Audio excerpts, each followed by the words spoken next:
I'm kind of stuck here. This might be a good campground. The cops won't bother me.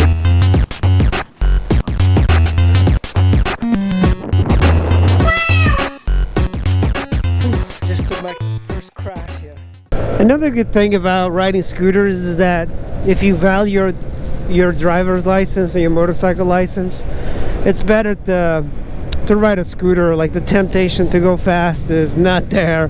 On this road, on a motorcycle, I would be going way over the speed limit. Right now I'm going surprisingly over the speed limit, but I can't really go any faster, and a cop I don't think would pull you over for the speed, which is pretty incredible.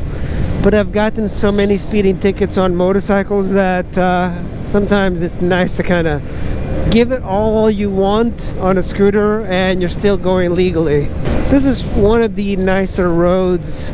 I like the openness of it, that you can see through. There's stables to the right and to the left, a lot of land still, and you're not that far off from these. I was surprised that there's like a bunch of guys who their idea of riding is on the highway. I mean, they literally will just do like loops around the beltway, and usually at a high rate of speed. Just can't understand it, because it seems like that's the thing I wouldn't want to do, is just be around traffic and just having to deal with that. I mean, look at this. If I had a faster motorcycle, I could literally just go by here at a pretty good clip and like nothing. This is just so much better than being in the highway. Back roads just seems to be much more fun, and I have ridden with those guys that I call them highway bandits. They come to these little roads that have any turns, and I mean, they are messes, complete messes. It's as if they just don't know how to go around turns, which is kind of sad. And now that the temperature is heating up, you're gonna start seeing a lot of guys on the beltway going as if they're racing. I mean, it's like a racetrack for them.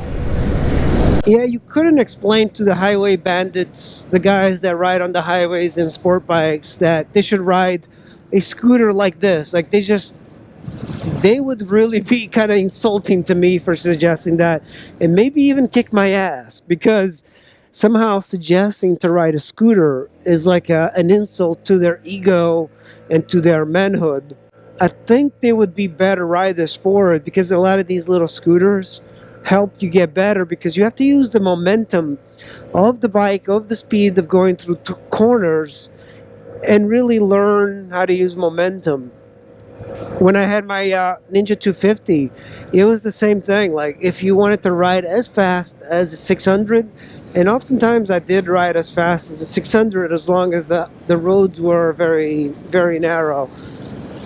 But a lot of people would be very much, they would learn a lot just from riding these little scooters and staying in a small displacement motorcycle. One of the benefits I think would help out a lot of motorcycle riders in this area is a tiered motorcycle license. So I'm really for the system. It's helped out a lot of the riders in England.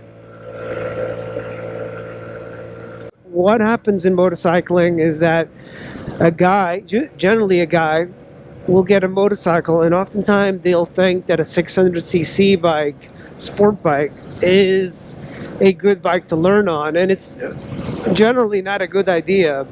So the way this system works is that you have to start out at a 50cc scooter, no matter what your age, but only after a certain amount of time you can graduate past the 50 to I believe a 250 or less, and then you ride that for another year, you take another test, and then you can go into a 600. I'm all about it, because motorcycling can be very, very safe, but oftentimes it's got a bad image because people, they're just stupid around here. They just get on very fast sport bikes and they ride like crazy. The bikes that sport bikers tend to pick is just not that good. if you need to be a much better rider to ride a sport bike fast.